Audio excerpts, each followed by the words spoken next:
Hello, નમસ્તે વિદ્યાર્થી મિત્રો, કેમ છો બધા? મજામાં ને?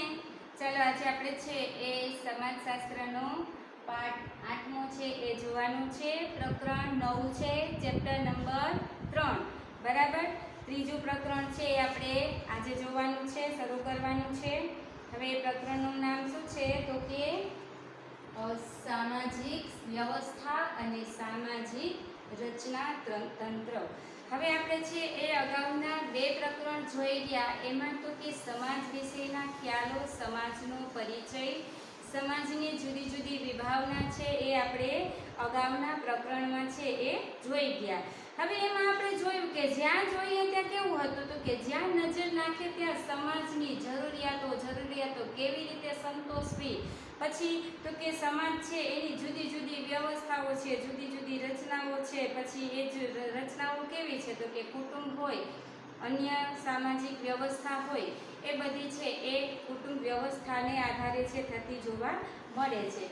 હવે જેવી રીતે આપણે જોઈએ તો કે મોટરસાઇકલ એક હોય છે, એની તમે વ્યવસ્થા જુઓ તો એ પણ એને આધારે થયેલી હોય કે પછી એના વ્હીકલ હોય, એની જે સ્ટેરિંગ છે, એનું મશીન છે, એ બધું સરખી વ્યવસ્થા ગોઠવેલી હોય ત્યારે છે એક મોટરસાઇકલ બને છે. બરાબર ને? તો એવી રીતે તો કે કોઈ પણ વસ્તુ તમે લ્યો તો એને જ્યારે વ્યવસ્થિત ગોઠવો ને તો જે બરાબર લાગે છે. પછી એ ટેબલ લ્યો, પંખો લ્યો કે ઘરનો કોઈ સામાન લ્યો તો આપણે એની શું કરીએ છીએ તો કે વ્યવસ્થા કરીએ છીએ. બરાબર ને? કોઈ પણ વસ્તુ હોય એને પદ્ધતિસરની ગોઠવણી કહીએ છીએ. વ્યવસ્થા એટલે શું છે તો કે એની પદ્ધતિસરની ગોઠવણી. તો આપણે છે એ એવી જ રીતે તો કે શાળાને તમે જુઓ તો શાળાની જે ગોઠવણી છે માત્ર શાળા થઈ ગયાથી ગોઠવણી થઈ જશે તો કે નહીં. તો એમાં જે જોડાયેલા છે એ આચાર્ય છે, શિક્ષકો છે, વિદ્યાર્થીઓ છે, પછી ક્લાર્ક છે, પટાવાળા છે, એ તમામ બાબતોનું છે આપણે યોગ્ય રીતે શું થાય છે તો કે પદ્ધતિસરથી ગોઠવણી થાય છે. તો એની છે આપણે વ્યવસ્થા કહીએ છીએ. તો એવી જ રીતે આપણે શું જોવાનું છે તો કે સમાજની વ્યવસ્થા. તો દરેક સમાજ વચ્ચે છે આવી વ્યવસ્થિત રીતે કે પદ્ધતિસરની ગોઠવણી થયેલી જોવા મળે છે. એ પછી 2 જૂથો હોય કે કુટુંબો હોય, પતિ પત્ની હોય કે માતા પિતા હોય, તો દરેકનું જે કુટુંબમાં જેનું સ્થાન છે એ રીતે છે એને યોગ્ય રીતે છે પદ્ધતિસરથી ગોઠવણી થતી હોય છે. તો આવી વ્યવસ્થા જે છે કે એને આપણે છે એ સામાજિક વ્યવસ્થા તરીકે ઓળખીએ છીએ. હવે બીજું જોઈએ તો કે સમાજમાં છે એ વ્યવસ્થિત રીતે જો ગોઠવણી થયેલી ન હોય તો એ સમાજ છે ટકી શકતો નથી. એટલે સમાજને ટકવા માટે, ટકાવી રાખવા માટે પણ વ્યવસ્થિત પદ્ધતિસર ગોઠવણી હોવી જોઈએ, એટલે કે રચના હોવી જોઈએ. હવે સામાજિક રચના અને સામાજિક વ્યવસ્થા એ બંને એકબીજાના પૂરક છે. સમાજની રચના વગર છે એ સમાજની વ્યવસ્થા ગોઠવાઈ શકે નહીં. તો એ માટે શું છે તો કે સામાજિક વ્યવસ્થા છે એ સામાજિક રચના તંત્રને એને આભારી છે. સામાજિક રચના સારી રીતે થયેલી હોય તો એની જે વ્યવસ્થા છે એ પણ યોગ્ય રીતે ગોઠવાશે. બરાબર?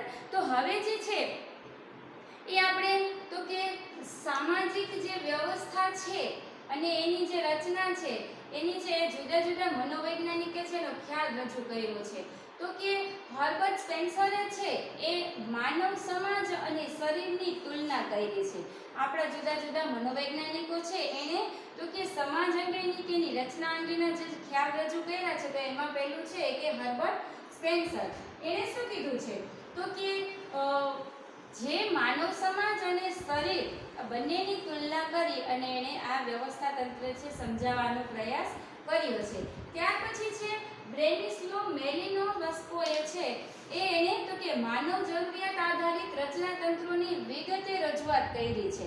હવે આપણે એમાં આગળ છે એની જોશું કે બ્રેનિસ્લોએ છે એ માનવ શરીર કે માનવની જરૂરિયાત એ શેને આધારિત તો કે રચના તંત્રોની છે એ વિગતે રજૂઆત કરેલી જોવા મળે છે.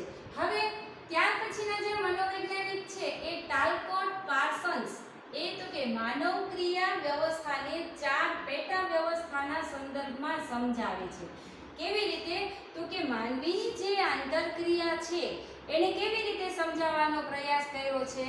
તો કે એને જે માનવક્રિયાની વ્યવસ્થા છે ને એના 4 વિભાગો, 4 પેટા વિભાગો છે પાડી અને એના સંદર્ભમાં છે ને આ વ્યવસ્થા સમજાવવાનો પ્રયાસ કર્યો છે.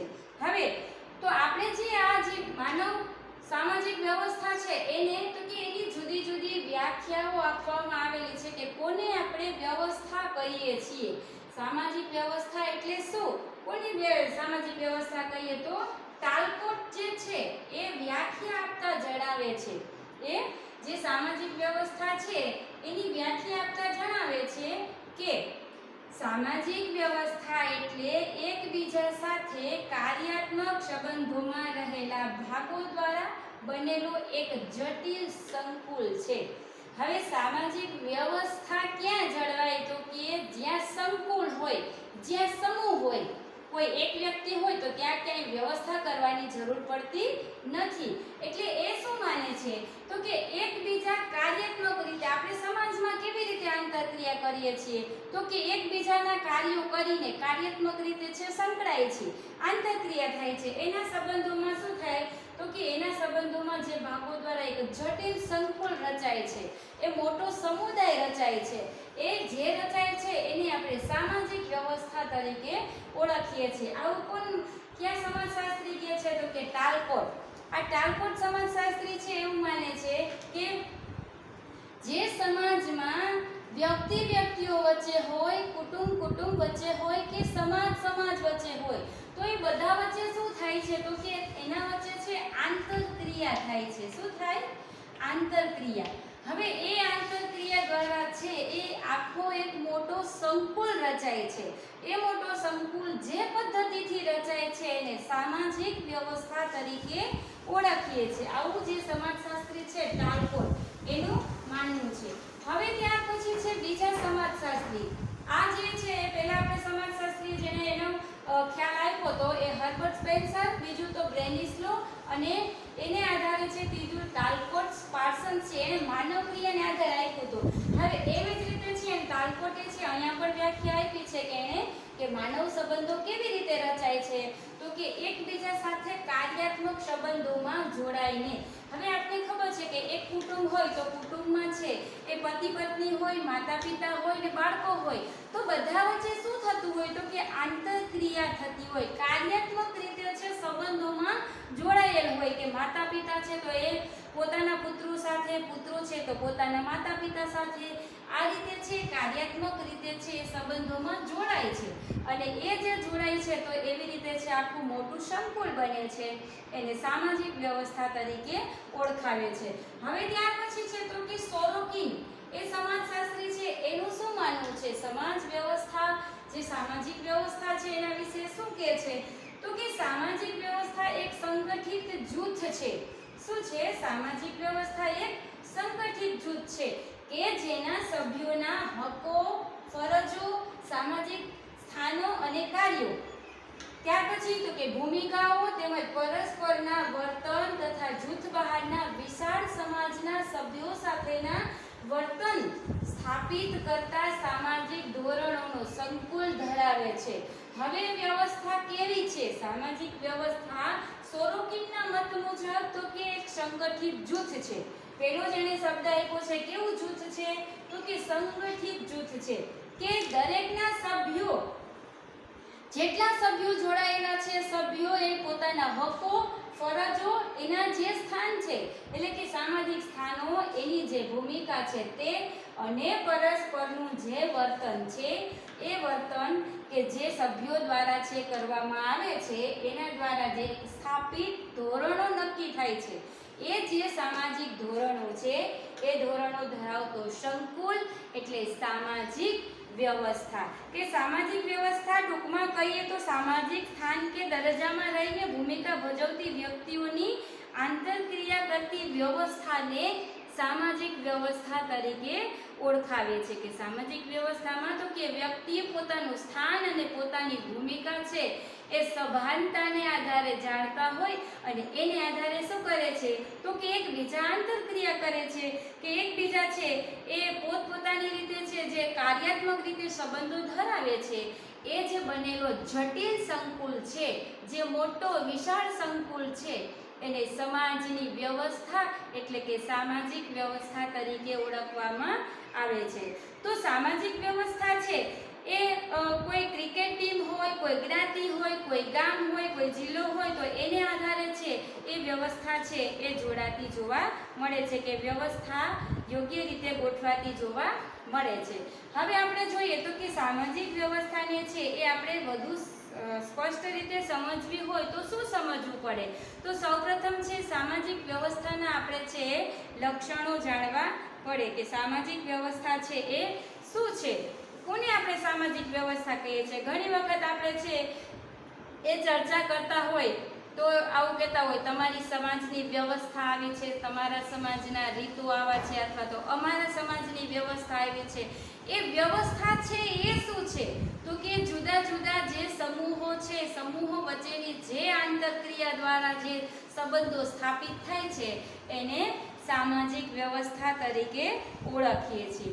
હવે એમાં તો કે એનું પહેલું લક્ષણ છે સામાજિક વ્યવસ્થાનું પહેલું લક્ષણ છે વિવિધ ભાગો વચ્ચે પરસ્પરાવલંબન.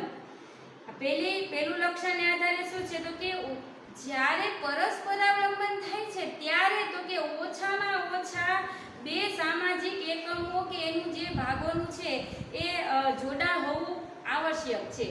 પરસ્પરાવલંબન ક્યારે થાય? કોઈ એકલો વ્યક્તિ તો નથી કરી શકતો. આંતરક્રિયા છે ક્યારે થાય છે તો કે જ્યારે એક જૂથ હોય અને સામે બીજો જૂથ હોય એટલે બે કરતા વધારે જૂથો હોય ત્યારે છે એ વ્યક્તિઓ વચ્ચે કે જૂથ વચ્ચે છે પરસ્પરાવલંબન થતું જોવા મળે છે. એટલે શું કે છે તો કે સામાજિક વ્યવસ્થામાં છે એ પરસ્પરાવલંબન આવશ્યક છે. ત્યારે બે કે વધારે વ્યક્તિઓ હોય કે બે કે વધારે જૂથો છે એ હોવા જરૂરી છે. હવે એને આધારે આપણે જોઈએ તો કે કુટુંબમાં છે માતા પિતા હોય, પતિ પત્ની હોય, ભાઈ બહેન હોય વગેરે છે કેવા છે તો કે જે કુટુંબની વ્યવસ્થાથી જોડાયેલા હોય છે.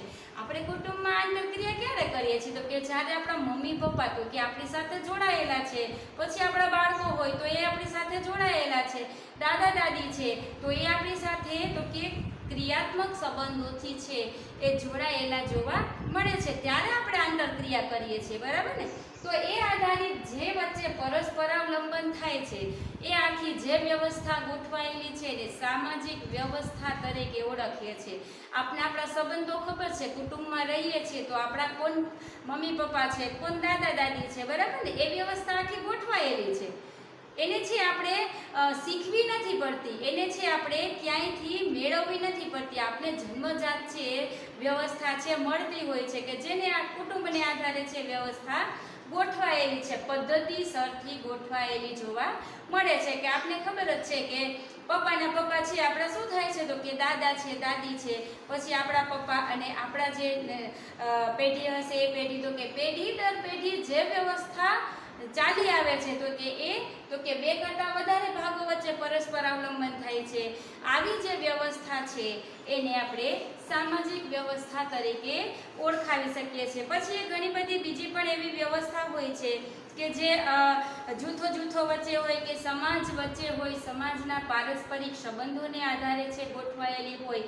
આપણે આપણા સમાજ સાથે જોડાયેલા છીએ કારણ કે આપણે સામાજિકરણની પ્રક્રિયા કરેલી છે, થયેલ છે.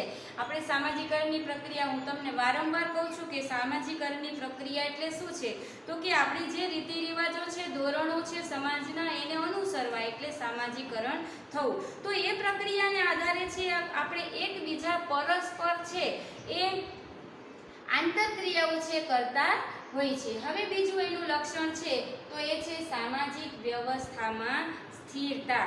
હવે માનવ સમાજની જરૂરિયાતો પરિપૂર્ણ કરવા માટે વ્યવસ્થાએ શું કરવું પડે છે તો કે લાંબા સમય સુધી સ્થાપિત ધોરણો એટલે કે સ્થિર રાખવા પડે છે.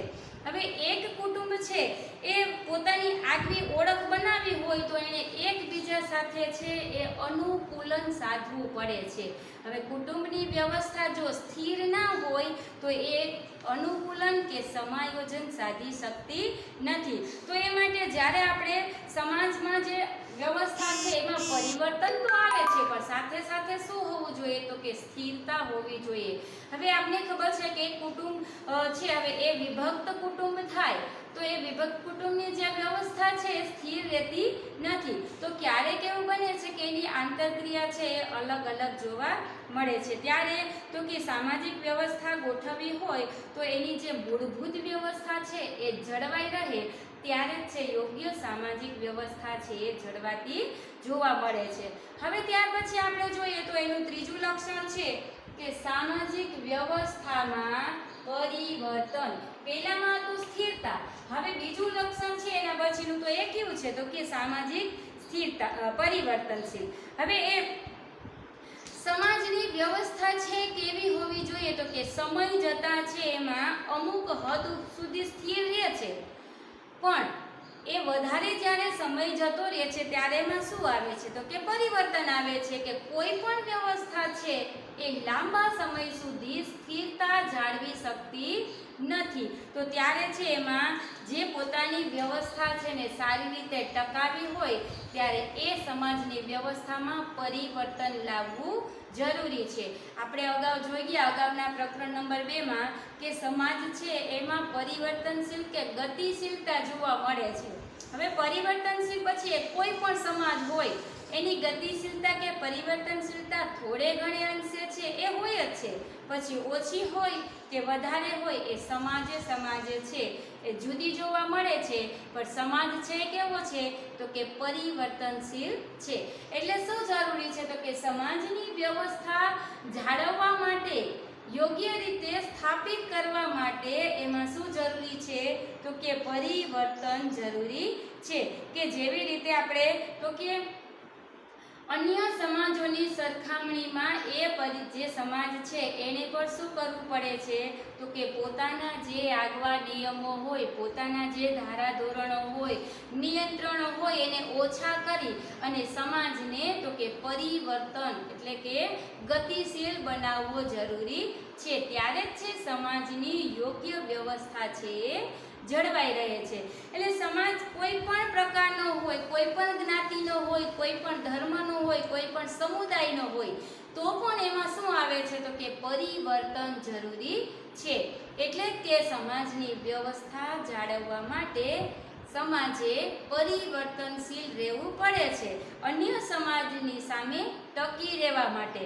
એટલે તો કે જે સમાજની વ્યવસ્થા છે એને આધારે આપણે શું કરી શકીએ તો કે સમાજમાં છેલ્લે આપણે એ સાબિત કરી શકીએ, નિષ્કર્ષ પર આવી શકીએ કે સમાજની વ્યવસ્થા તો કે જુદા જુદા જે સંબંધો છે, જુદા જુદા જે રહેલા ભાગો છે એ ભાગોનું છે એ એકબીજા સાથે પરસ્પર અવલંબન થાય છે અને એનો એક સંકુલ બને છે. એને આપણે છે એ સામાજિક વ્યવસ્થા તરીકે ઓળખીએ છીએ. હવે તો એને આધારે છે આપણે જે મુદ્દો જોયો કે પહેલી છે વ્યાખ્યા, પહેલું એનું ખ્યાલો હતા, પછી એની વ્યાખ્યા અને ત્યાર પછી છે એના લક્ષણોને આધારે છે આપણે સમાજની વ્યવસ્થા છે જોવા મળે છે. તો સમાજને વ્યવસ્થિત સમજવા માટે આમ તો આપણે છે સમાજ વિશેનો પરિચય અને સામાજિક સમૂહો, સામાજિક દરજ્જાઓ, ભૂમિકાઓ એ છે અગાઉ જોઈ ગયા છે, પણ વ્યવસ્થા છે કેવી છે તો કે જે વિભિન્ન ભાગો છે, પછી વિભિન્ન જૂથો છે એનું જે પરસ્પર અવલંબન છે એને આધારે છે એક જટિલ સંકુલ રચાય છે. એને આપણે સમાજની વ્યવસ્થા તરીકે ઓળખીએ છીએ. એવી જ રીતે આપણે છે એ જુદા જુદા સમાજશાસ્ત્રીઓએ છે પોતાની રીતે છે એની વ્યાખ્યા આપેલી છે. બરાબર.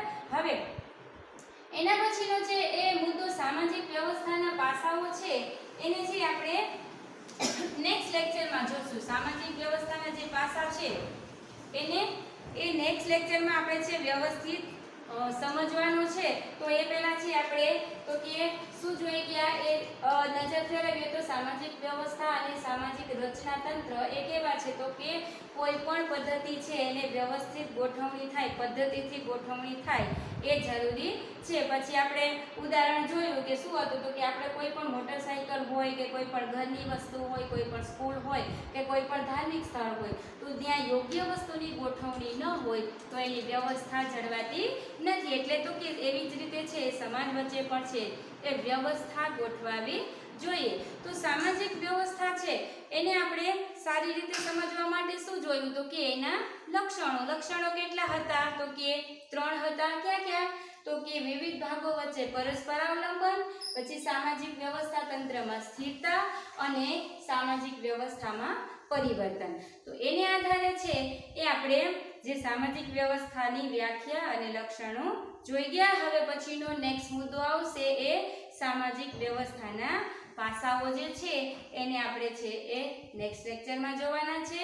ત્યાં સુધી તમારે તો કે હોમવર્કમાં શું કરવાનું છે? હોમવર્કમાં તો જે આ વ્યાખ્યા આપેલી છે જુદા જુદા સમાજશાસ્ત્રીઓએ 2 વ્યાખ્યાઓ કોની તાલકોટ અને સોરોકિનની એ 2 વ્યાખ્યા અને 3 એના લક્ષણો છે એને તમારે છે એ તમારી હોમવર્ક બુકમાં છે એ લખવાનું છે. બરાબર. અને આગળનો નવો મુદ્દો છે એ આપણે નેક્સ્ટ લેક્ચરમાં જોશું. ત્યાં સુધી આવજો.